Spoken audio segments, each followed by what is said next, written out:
Bom dia! Sejam bem-vindos ao Manhã Viva, este programa que logo cedo quer ser a sua companhia. E hoje nós vamos falar sobre a dinastia filipina e a restauração da independência. E para falar conosco está a professora Alda Mourão. Seja muito bem-vinda à nossa sala de visitas, professora. Obrigada. A professora é licenciada em História, mestre em História Moderna e tem doutoramento em História Contemporânea e já é docente há 36 anos. Mas como você que acompanha o programa diariamente sabe, nós começamos entregando o nosso dia a Deus, fazendo uma breve oração. Convido você a rezar comigo em nome do Pai, do Filho e do Espírito Santo. Amém? Pedimos hoje a graça de estarmos na presença de Deus por intercessão de Nossa Senhora. Ave Maria, cheia de graça, o Senhor é convosco. Bendita sois vós entre as mulheres, bendito é o fruto do vosso ventre, Jesus. Santa Maria, Mãe de Deus, rogai por nós, pecadores, agora e na hora de nossa morte. Amém. Mãe da Divina Providência, providenciai. Convido você a ficar, a permanecer conosco durante todo esse programa, porque tenho certeza que está muito interessante. Estou ansiosa para conhecer um pouco mais da história, da rica história portuguesa. Professora, bem-vinda à nossa sala. Muitas perguntas, um assunto complexo. Vamos tentar, nesses dois blocos, conversar um pouco sobre essa data importante que nós celebramos hoje, não é? Recordamos o marco da história do país, a restauração da independência. Foi no dia 1º de dezembro de 1640, como todos sabem, que Portugal recuperou a soberania que tinha perdido para a Espanha 60 anos antes. Mas antes, a gente precisa retroceder um pouquinho para perceber as razões de Portugal ter perdido a sua independência. Antes de se entrar a dinastia filipina, da qual vamos falar nessa primeira parte do programa, Portugal sofreu um período conturbado a partir da sucessão de Dom Sebastião. Comente um pouco para nós esse início da história. Bom dia para já e muito obrigada por me terem convidado. Liliana, eu ia um bocadinho atrás, antes Mais até atrás ainda. de Dom Sebastião. Dom Sebastião, a sua morte em 1578 é verdadeiramente a ruptura.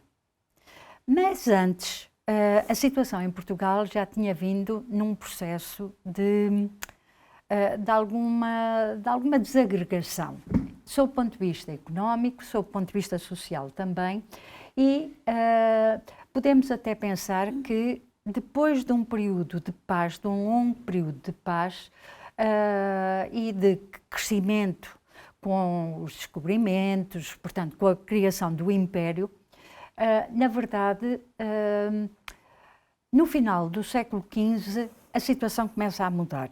E começa a mudar, o ano é 1492, portanto, estamos mesmo a falar de final do século XV, em que, em Espanha, é proclamado um édito, uma lei, que expulsa os judeus.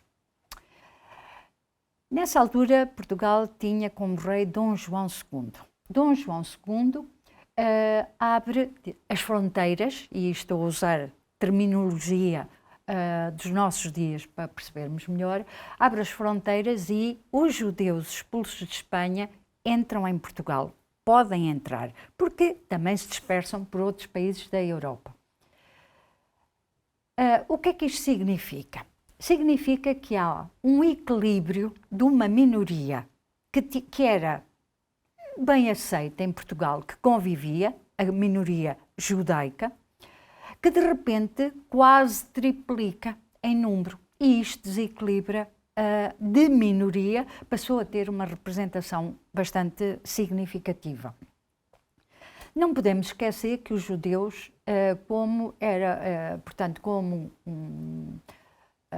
culturalmente dados a atividades comerciais, principalmente, portanto, atividades lucrativas, representavam um grupo social importante, sob o ponto de vista económico. Eles começam a ter uma ascensão visível. Exatamente. E, portanto, é isso mesmo, tornam-se muito visíveis. E o tal equilíbrio começa a não acontecer. Logo a seguir, Dom Manuel, o jovem, ainda jovem Dom Manuel, o nosso rei, casa com uma princesa de Aragão, Maria de Aragão. E dentro das cláusulas do casamento, Dom Manuel compromete-se a expulsar também ele os judeus de Portugal e compromete-se inclusivamente a fazer entrar a Inquisição em Portugal. Ora bem, tudo isto está a tocar aparentemente só a religião, mas não é isso que está a acontecer. Estamos a falar, sob o ponto de vista económico, estamos a falar sob o ponto de vista cultural e, de facto, Portugal transforma-se. E transforma-se, portanto, deixa de ser uma sociedade pacífica, como tinha acontecido nos últimos séculos, e passamos realmente a ter aqui um problema que vem a ser acompanhado e até agravado por uma situação económica que se começa também a fazer sentir, isto é, o império, eu aqui falo de império no sentido daquilo que são os territórios em África portanto, em África, na Ásia, na América do Sul, é de facto um território muito grande que é preciso manter. Ser administrado. Exatamente, muito disperso, sob o ponto de vista geográfico, muito diferente entre si. África, Ásia, América do Sul são culturas, portanto, autóctones completamente distintas entre si. E isto para um reino em que, efetivamente, o monopólio, isto é, o grande protagonista da economia era o rei, significa que o rei ganha muito dinheiro, mas o rei também tem que investir muito dinheiro. E é isto que acontece. O rei começa, portanto, as finanças públicas começam a ter que sustentar armadas, militares, funcionários dispersos pelo Império e começa a precisar também de reforçar muito a sua defesa, nomeadamente por piratas, por ataques sistemáticos, principalmente na Ásia. A Ásia é muito interessante, como sabemos, por causa das especiarias e porque também outros povos europeus, holandeses, franceses e ingleses, começam também a tentar ir diretamente ao centro das especiarias. E Portugal tem que se defender e o rei tem que investir. Ora bem, isto significa que, por um lado, há esse acréscimo de gasto, por outro lado, há uma redução dos produtos que entram em Portugal.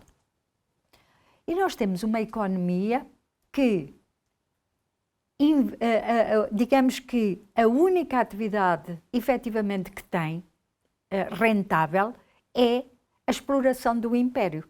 Portanto, não temos uma atividade produtiva, não temos manufaturas, não temos uma agricultura significativa para alimentar não só a população portuguesa aqui na Europa, mas inclusivamente o Império. E, portanto, começa-se a sentir um problema, uma crise.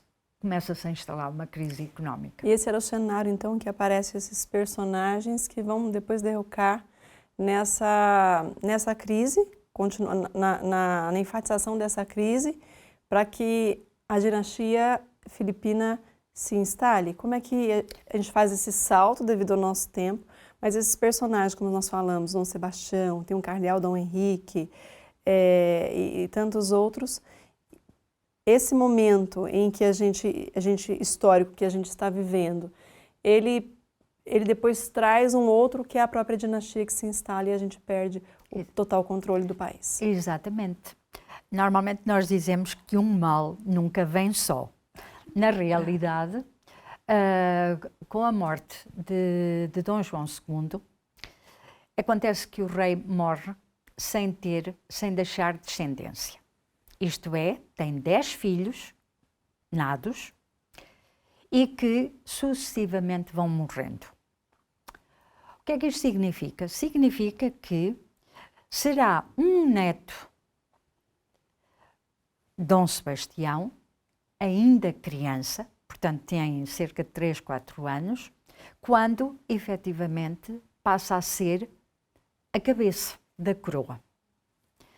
Nessa altura, começa por, naturalmente, por morte do avô, ele não pode ser rei naquela idade, tem que haver uma regência, alguém que ocupe a coroa enquanto o jovem rei, futuro rei, cresce, e esse papel vai ser assumido inicialmente pela avó, a Dona Catarina da Áustria, que tem umas relações muito próximas com Espanha, e portanto já começamos a ver aqui uma Espanha, e isto permite-nos também pensar que estamos a falar de uma Espanha que está a atravessar um período de grande crescimento. E, portanto, esta aproximação da avó de Dom Sebastião começa também começa a haver portugueses que começam a achá-la perigosa, e ela acaba por ser substituída pelo tio-avô. Portanto, estamos a falar do cardeal Dom Henrique. E, portanto, é com o cardeal Dom Henrique que que mais anos Dom Sebastião vai crescendo. Ora bem, o cardeal Dom Henrique morre em 78, em 1578. E nós temos então o jovem rei a despontar. O jovem rei que tem 14, 15 anos e, portanto, é mesmo muito jovem. É ainda muito jovem. E é ele que vai tomar o poder. É muito jovem, tem uma saúde precária, tem uma educação muito religiosa, portanto, tinha sido a figura próxima dele, tinha sido o próprio tio-avô, cardeal, um homem da igreja. Portanto, é um jovem muito religioso, fragilizado, uma figura frágil, e, portanto, é ele que vai ficar à cabeça do reino. Eu falei desta característica da sua religiosidade porque ela também nos ajuda a perceber porque é que ele vai pensar ir combater os muçulmanos ao norte da África. É exatamente o atentar a difusão do cristianismo, do catolicismo, já podemos falar disto. E, portanto, é nesse sentido, é também, de alguma maneira, um tempo em que é possível pensar num desenvolvimento económico de Portugal através de uma extensão do território no norte da África. E por isso são estas duas razões que levam Dom Sebastião a organizar uma armada constituída por uma elite de nobres portugueses que vão então para o norte da África e fazer a Batalha de Alcácer Quibir. E, portanto, essa é a tragédia. É o fim, digamos que é o culminar da tragédia. Porquê? Porque o rei desaparece. Nunca aparece o corpo. Uma boa parte daquela nobreza que o tinha acompanhado também morre. Ou é feita refém. Ao ser feita refém, e nós hoje, infelizmente, temos muito presente esta ideia do refém, naquela altura podia-se pagar um resgate. Portanto, um pagamento feito em ouro, feito em moeda sonante, em joias, em valores. E é exatamente isso que ainda vai tornar mais pobre Portugal. Fica carenciado com a tal elite de nobreza que ficou perdida e também, sob o ponto de vista económico, acaba perdendo uma grande quantidade de dinheiro. Exatamente. Então nasce aqui a grande oportunidade da Espanha. Então, Portugal perde a sua independência unindo-se à Espanha. E o primeiro rei espanhol da União Ibérica foi Dom Filipe II, que aqui nós chamamos de Dom Filipe I, e que aproveitou toda essa situação para então unir os dois países. E como é que se dá esse novo reinado? A Espanha conduzindo o reinado português.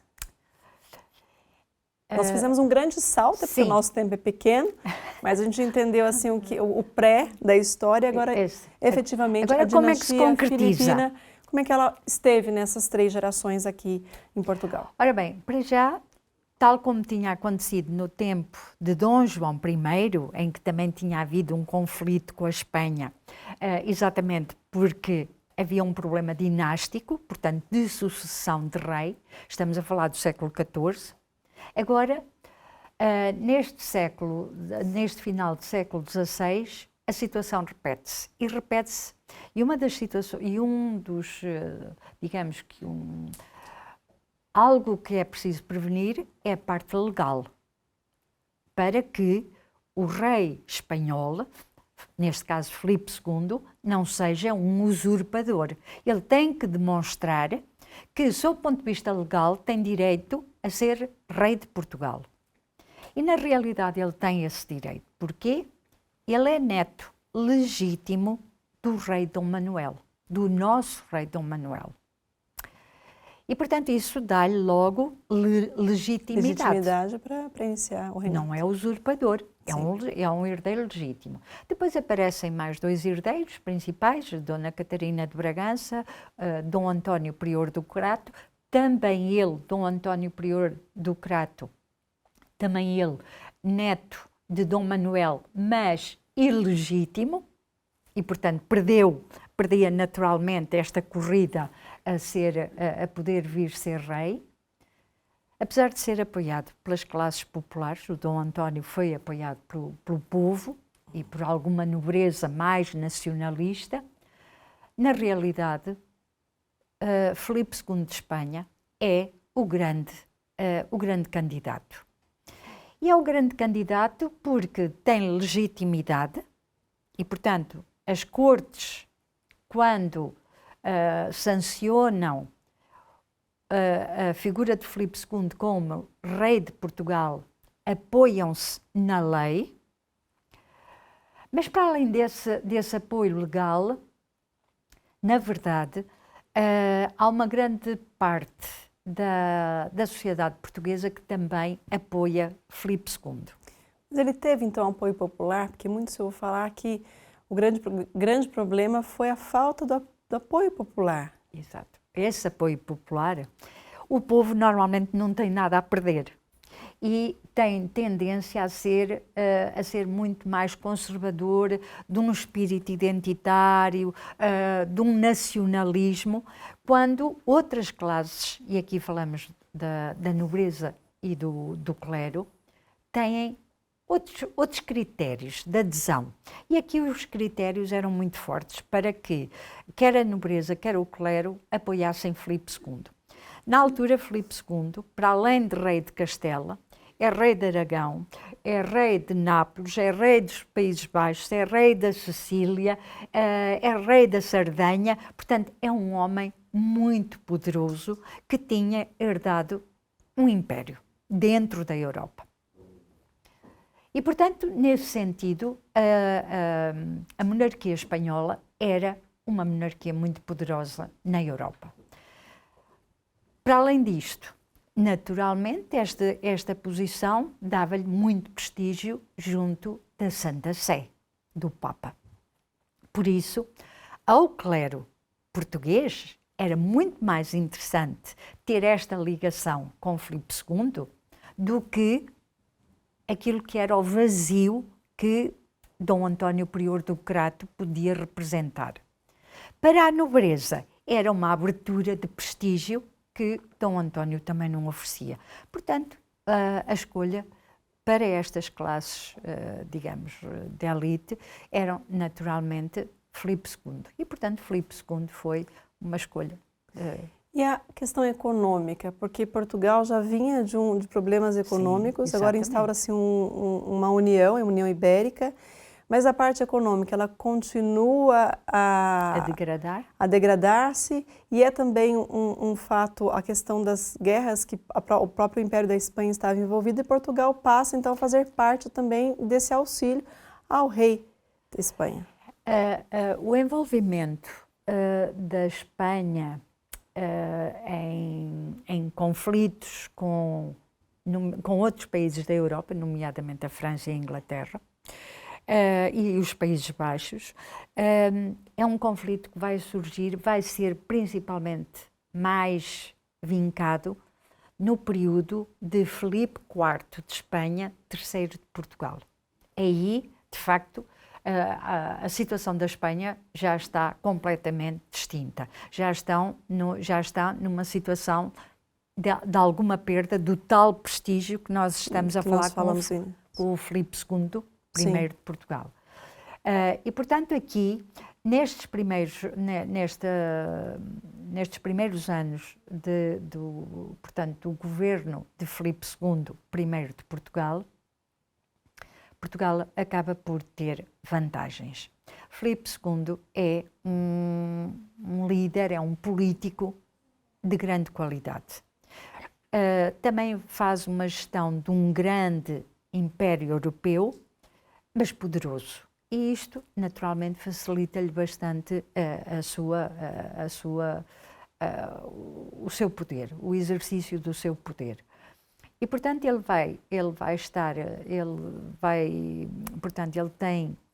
morre em 1598, portanto, está 18 anos à frente das duas coroas.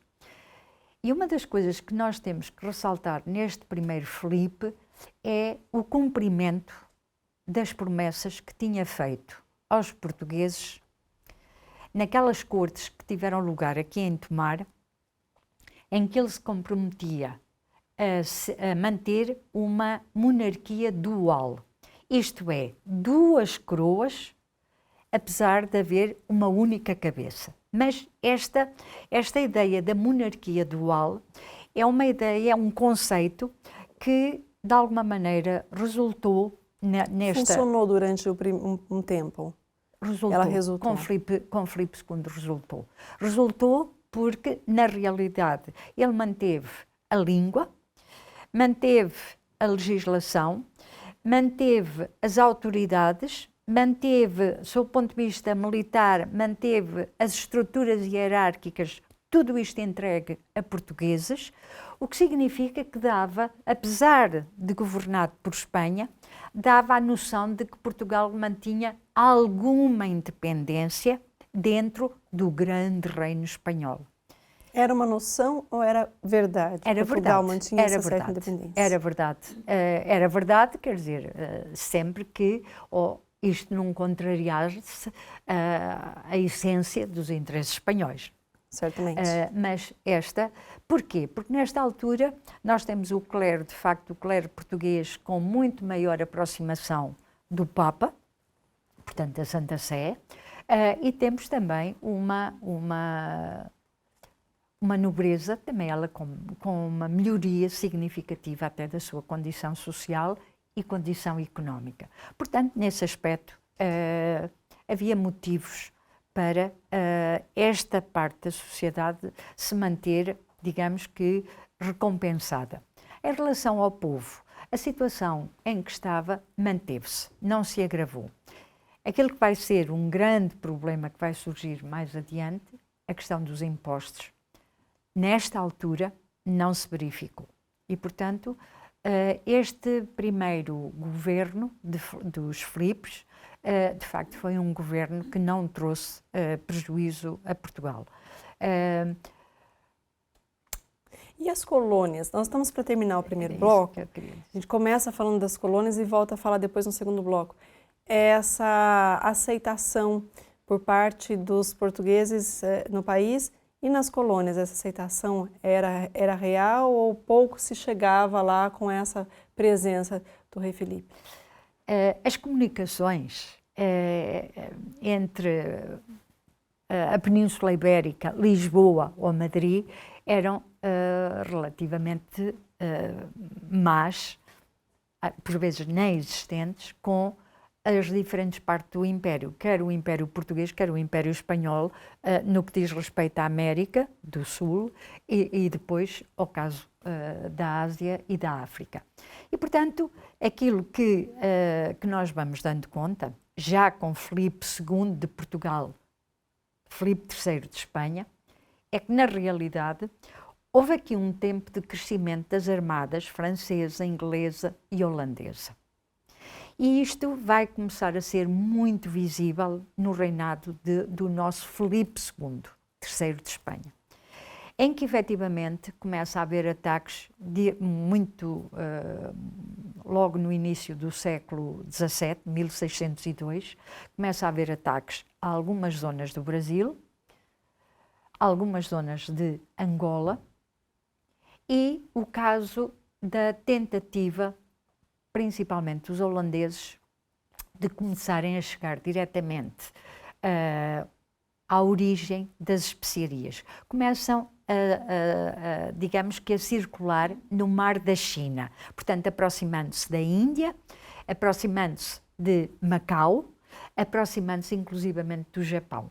Então, um grande perigo iminente estava por vir, mas a gente volta a falar disso, professora, no segundo bloco, porque o nosso primeiro bloco já acabou, foi tão rápido, o assunto é bastante interessante. Obrigada. Nós voltamos já já.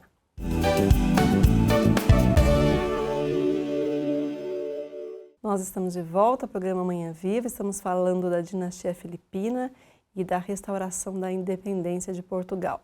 Estamos tentando fazer uma loucura, resumir tanta história em 2 blocos de 25 minutos. Vamos ver se a gente consegue fazer algo, né, professora? Nós falamos das colônias, que as colônias nesse tempo estavam em perigo iminente também por conta das invasões, e também nós já entramos então numa outra geração da dinastia filipina, que é o outro rei. Exatamente. Que chega e já tem uma característica diferente. Fale-nos um pouco dessa época que vai anteceder a nossa restauração, toda a revolta popular que aconteceu. Portanto, há aqui um crescendo de mal-estar em Portugal. E esse crescendo, e também em Espanha, e noutros territórios do tal Império Europeu que a Espanha tem na Europa, nomeadamente nos Países Baixos. Isto é, com a ascensão ao poder de Filipe IV de Espanha, Filipe III de Portugal, de facto estamos perante um perfil de monarca diferente, portanto, já um político centralizador, um político que não teve pudor, por exemplo, em ultrapassar as promessas que tinham sido feitas inicialmente a Portugal de manter alguma independência, nomeadamente através das suas hierarquias políticas e militares, e, portanto, Filipe IV de Espanha, III de Portugal, altera toda essa lógica. Por outro lado, é um homem que também se envolve internacionalmente em conflitos com outros países da Europa, países poderosos, como a Inglaterra, com uma armada poderosa, países como a França ou com os Países Baixos. E, portanto, é um homem que, inclusivamente, envolve Portugal nesse seu conflito, gerando, sob o ponto de vista diplomático, inimigos que Portugal nunca tinha tido.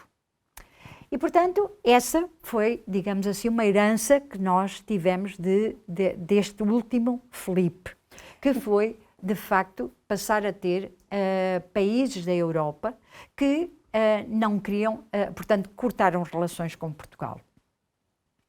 Ora bem, este homem vai, até para custear toda esta atividade militar muito significativa que tem ao longo do seu reinado, vai pela via mais fácil, aumentar impostos ou criar novos impostos.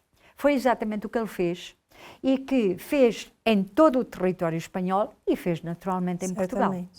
Isto até para justificar que haja regiões dentro da Espanha, no caso da Catalunha, portanto do Sul, que também estavam contra Filipe, o rei Filipe, este III de Portugal. Sim. Aqui em Portugal, naturalmente, que se as pessoas já viviam, principalmente o povo, se já vivia mal, ser sobrecarregado com impostos passa a ser uma tragédia. Agravou-se a vida da população. Agravou. E aquela questão, continuando ainda nesse desagrado da população, a questão também daquela dualidade da monarquia cai nesse reinado. Exatamente, então nós temos esse Liliana. fato oficial, mas também a revolta popular. Essa revolta popular sente-se perfeitamente que estamos a ser governados, que Portugal está a ser governado por Espanha. Portugal perde toda a sua, digamos, independência, sob o ponto de vista político, sob o ponto de vista administrativo, e, portanto, esta carga de estar a ser governado por um país, por outro país, assume uma maior consciência da tal sobrecarga dos impostos. E isto que nós hoje, de alguma maneira, se calhar nem valorizamos tanto, na época, falando do século XVII, na época os impostos eram de facto qualquer coisa que alteravam o rumo de vida das pessoas. E, portanto, os impostos, no geral, foram agravados. Impostos como, por exemplo, a CISA aumentou, portanto, sobre a propriedade, aumentou 25% neste reinado.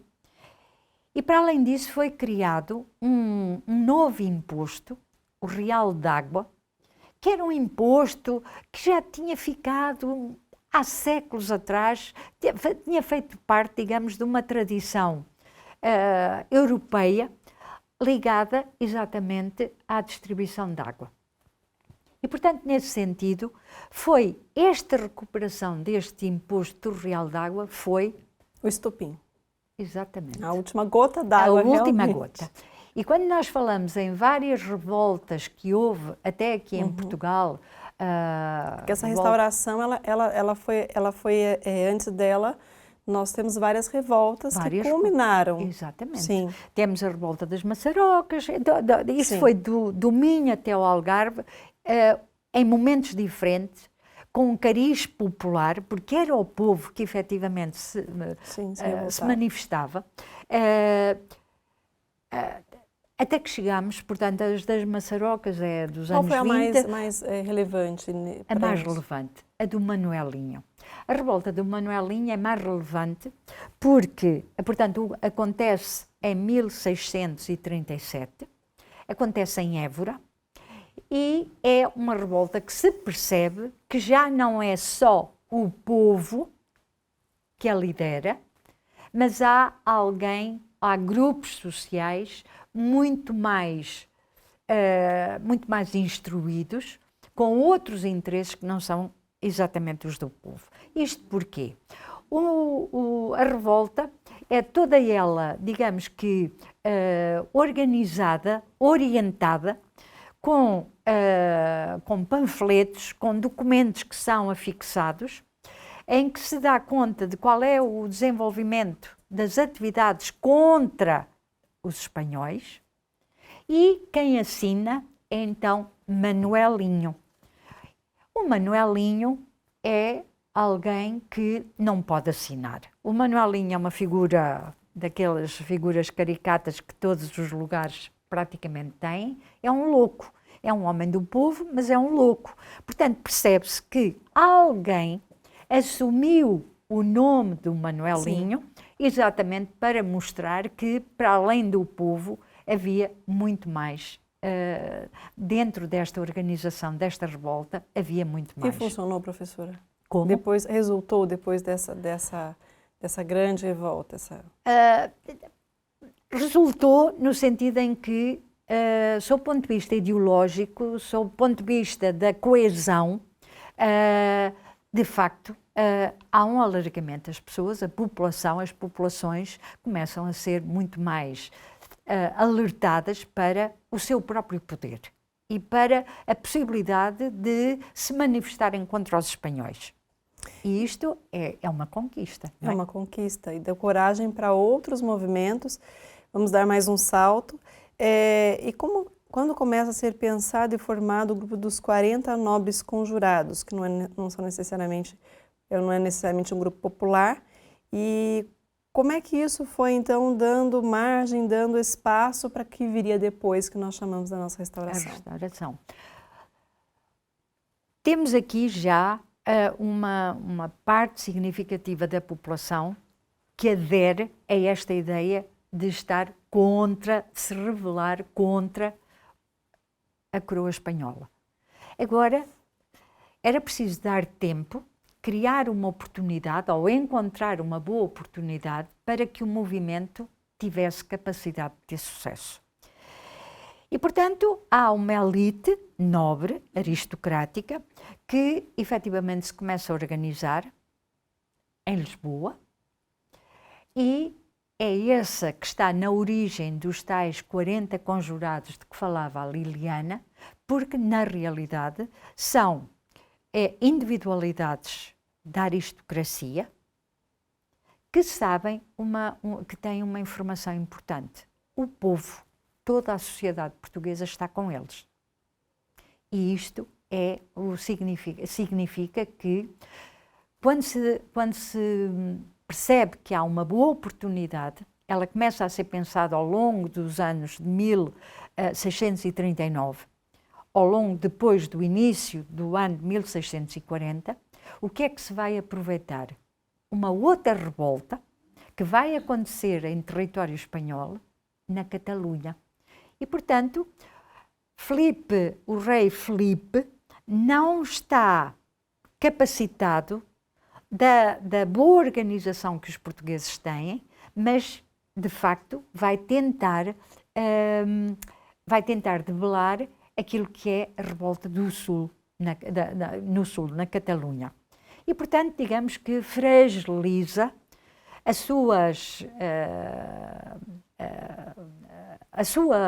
como eu ia dizer, os seus cuidados, a sua atenção em relação a Portugal. E é isso que vai ser aproveitado. Ele deixa um pouquinho de lado Portugal para resolver um outro problema e acaba sendo a oportunidade. É uma boa oportunidade. E para esta oportunidade, há um homem que normalmente não é muito, ou é mais esquecido, nós ficamos muito na figura de Dom João IV, isto é, ficamos muito naquele que é o homem, o cabeça da casa, da grande casa nobre de Bragança, mas na retaguarda nós temos um homem, João Pinto Ribeiro, que o João Pinto Ribeiro é um homem formado na Universidade de Coimbra, em Direito, em Leis. É um homem que trabalhava inclusivamente para o próprio,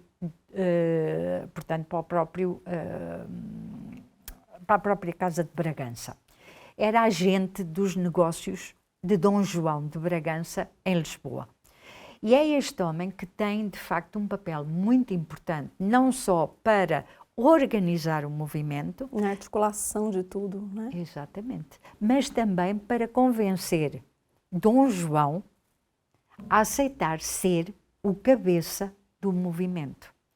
Dom João, o futuro nosso rei Dom João IV, claro que teme pelas consequências para a sua casa, para a sua família, teme as consequências de que o movimento não tenha sucesso, mas acaba por ser convencido. E João Pinto Ribeiro tem uma grande influência. E, portanto, nós temos Dom João a vir a Lisboa e a assumir, de facto, a liderança de um grupo da nobreza, de nobres, os tais conjurados.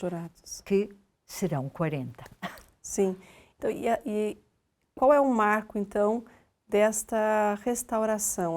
Começa com essa revolta, mas quando é o momento decisivo para que Dom João entre em cena e dê os passos iniciais para que o que nós comemoramos hoje possa ser lembrado todas essas datas. Dom João entra em cena, como eu já disse, com indecisão. Porém ajudado. Até se diz que a mulher, Dona Luísa de Gusmão, até o incentivou, o provocou a assumir o movimento, e, portanto, até se dá este protagonismo à esposa, à rainha, E, portanto, a partir daqui, nós temos um movimento bem organizado, temos uma vigilância espanhola aliviada, porque as preocupações estão com a Catalunha, e temos um país que adere e, portanto, que vai acompanhar exatamente estes conjurados. Daí que quando, naturalmente, sabe-se que a Espanha não vai aceitar, que é preciso começar a organizar, pensar numa organização militar, e essa vai ser uma das primeiras preocupações de Dom João IV, do nosso rei, então, Dom João IV, que vai criar portanto, digamos que fortalezas, um exército mais capacitado, porque sabe que do lado da Espanha vai haver retaliação. E isso acontece. E, portanto, há todo um conjunto uma sucessão de batalhas que vão sendo travadas principalmente na zona de fronteira, portanto, onde vão surgir algumas das fortalezas que nós hoje ainda conhecemos em Portugal, por exemplo, o caso da Almeida, e, portanto, há aí um reforço que talvez ajude a justificar aquilo que vai ser a vitória, porque a restauração acontece no dia 1 de dezembro, isto é, o movimento faz um golpe palaciano e, portanto, digamos que elimina os representantes do rei espanhol em Lisboa, portanto, um é morto, a outra foi, portanto, foi devolvida à Espanha, a Duquesa de Mantua. Quem é morto é Diogo de Vasconcelos, que era o vice-rei, ao fim e ao cabo, que estava a representar o rei aqui em Lisboa. Que era a representação em Portugal. Portanto, há este golpe palaciano e, portanto, Dom João assume-se como rei e agora é preciso pensar que também se foi beneficiar de uma situação que é alguma degradação da monarquia espanhola. E, portanto, no seu conjunto, tudo isto vai criar o cenário para que se entre na chamada Guerra da Restauração.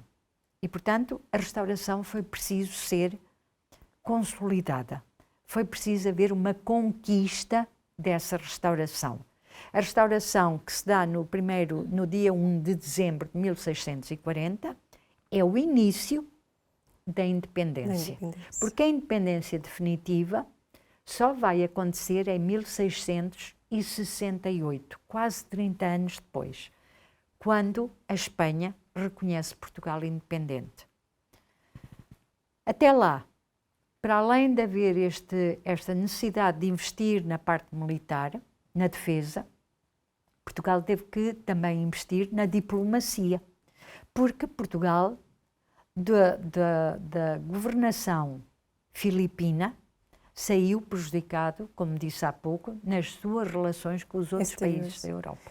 Era um trabalho gigantesco, então, que Dom João assumia, porque tinha a questão econômica, a guerra em curso e a própria diplomacia com os outros impérios, que poderiam não ser decisivos nesse momento de luta. Exatamente. E como é que Dom João conseguiu equilibrar tudo isso? Para que em 68 tivéssemos a independência total.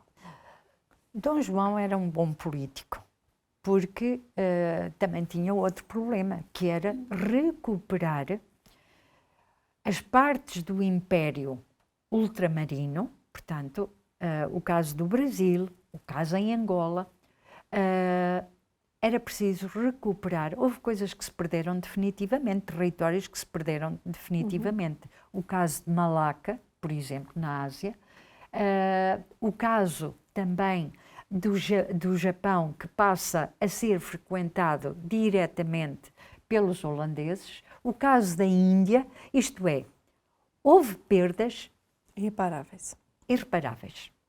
Houve perdas irreparáveis, mas houve depois também, por exemplo, no caso do Brasil, houve uma recuperação, no caso de Angola também houve uma recuperação, e, portanto, aquilo que se percebe é que, de facto, Dom João IV teve uma boa liderança, mas eu penso que ele também tirou partido de um povo que estava com ele.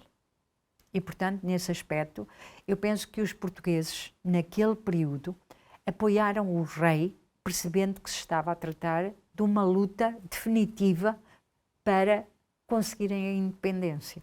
E, portanto, nesse sentido, eu penso... A nobreza também estava unida? A nobreza estava unida. E falamos dos conjurados, que era a nobreza, mas outros grupos nobres também andavam a querer o seu espaço. Então, acabou sendo uma união de todos. Acabou sendo uma união de todos. E depois, aos passos da conquista, foi satisfatório para todas essas classes do reinado? Na realidade, sob o ponto de vista económico, o povo não melhorou muito, porque a situação já tínhamos visto que não seria uma situação vantajosa, mas pelo menos foi aliviado daquela questão dos impostos de que nós tínhamos falado do final do período filipino. E, portanto, nesse aspecto, tinha para além a compensação de ter um rei português. E depois há também aqui um estar de... nós sabemos que o final do reinado de Dom João IV também não é um final tranquilizador. O filho de Dom João IV que sobe ao poder é um homem frágil, doente, intelectualmente deficitário, e, portanto, que também não é um homem que garanta a qualidade da liderança que o pai tinha tido. Depois há um episódio de que é o segundo filho, Dom Pedro, que vai, digamos, usurpar o poder ao irmão. Portanto, este início da quarta dinastia, a dinastia de Bragança, também não foi um início muito bom. Até que chega Dom João V, o período de Dom João V. E o período de Dom João V é o período que certamente vai recompensar toda a nação com o ouro que vem do Brasil, porque corresponde ao período da descoberta das minas de ouro no Brasil e, portanto, digamos que, sob o ponto de vista económico, nós vamos já no início do século XVIII, vamos de facto sentir algum alívio de toda esta má situação. Recuperar. Sim. Toda essa reviravolta da história. A professora dizia, antes de começar o programa, que muitas vezes os jovens, principalmente, não se recordam o porquê desse feriado. Qual a importância para a história de Portugal recordarmos essa data? A senhora já contou todas as reviravoltas, a história, assim, muito rapidamente. Mas por que é importante recordarmos essa data para a cultura, para a história do país? Oh, Liliana, a sua pergunta, eu quase diria que vem mesmo direcionada para uma preocupação que eu sinto, que é uma falta de memória sobre o nosso passado. Eu penso que todos os países hoje têm um pouco esta noção de que há uma perda da memória do passado. E nós temos que usar a memória, não é propriamente para ser saudosistas e para nos ligarmos a ideias nacionalistas que até são perversas, como nós sabemos. É mais no sentido da nossa própria identidade. Não propriamente, nós hoje não estamos num período, aliás, nas últimas décadas, pelo contrário, vivemos até um bom relacionamento com Espanha, mas houve um período no século XX em que de Espanha nem bom vento, nem bom casamento. E isto era a forma de nós, dos portugueses, traduzirem um afastamento em relação à Espanha. E, portanto, nesse aspecto, ultrapassámos isso, tal como depois ao falarmos, ou pensarmos e lembrarmos a restauração, continuamos a não ter nada contra a Espanha. O processo histórico ficou lá atrás, ficou resolvido. E, portanto, aquilo que eu hoje penso é, de facto, que o não conhecer o que se passou durante a restauração, qual é o significado de nós hoje termos um feriado no nosso calendário, isso é grave, porque, de facto, é uma forma de nós não termos memória do passado sobre a restauração e sobre outros assuntos. Aqui a restauração Eu penso que ela vale como um período de identidade. E, portanto, essa identidade é qualquer coisa que permitiu que a restauração, que os 40 conjurados sentissem pleno apoio em todo o país, em todo o reino, melhor dizendo, na época a terminologia será essa, em todo o reino tiveram um forte apoio de toda a população que queria ser independente. E, portanto, penso que vale por isso e vale para contrariar um pouco a ignorância em que nos habituamos a estar. E eu penso que o seu programa fez um excelente trabalho, porque combater a ignorância, eu acho que deve vir de todos os setores. É importante dar conhecimento às pessoas para que elas possam fazer o seu próprio juízo da história. Exatamente. Também, não é, professor? Nós estamos chegando mesmo no finalzinho do nosso programa. Como é estudiosa da história, olhando para esse período de Portugal, aquele orgulho nacional dos portugueses serem considerados um povo guerreiro, um povo bravo nas suas decisões, o que lhe vem à mente nessa data?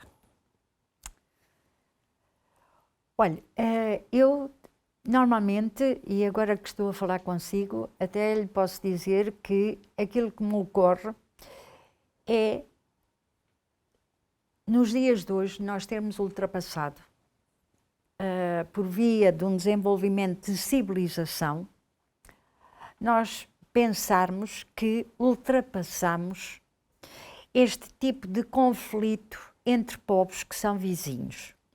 Na realidade, nós hoje em 2023, até temos exemplos exatamente o oposto disto. Isto é, o nosso desenvolvimento de civilização, afinal, não nos levou a um patamar de respeito uns pelos outros. E isso, eu penso que a data, este ano em particular, é uma data que me faz pensar em que, sob o ponto de vista da civilização, nos temos que questionar em que ponto é que estamos, no que respeita ao respeito mútuo. E isso é um dado que francamente, me ocorre, talvez seja o dado mais importante desta data. A preocupação importante para os nossos tempos. A preocupação. Professora, muito obrigada pela sua ajuda. Eu conversei com a professora Alda Mourão, que nos ajudou muito a conhecer esse período da história portuguesa. Bem rapidamente, haveria muito mais para dizer, mas obrigado por essa ajuda. E esteja à vontade sempre para vir ao programa Manhã Viva. E obrigada a você que nos acompanhou.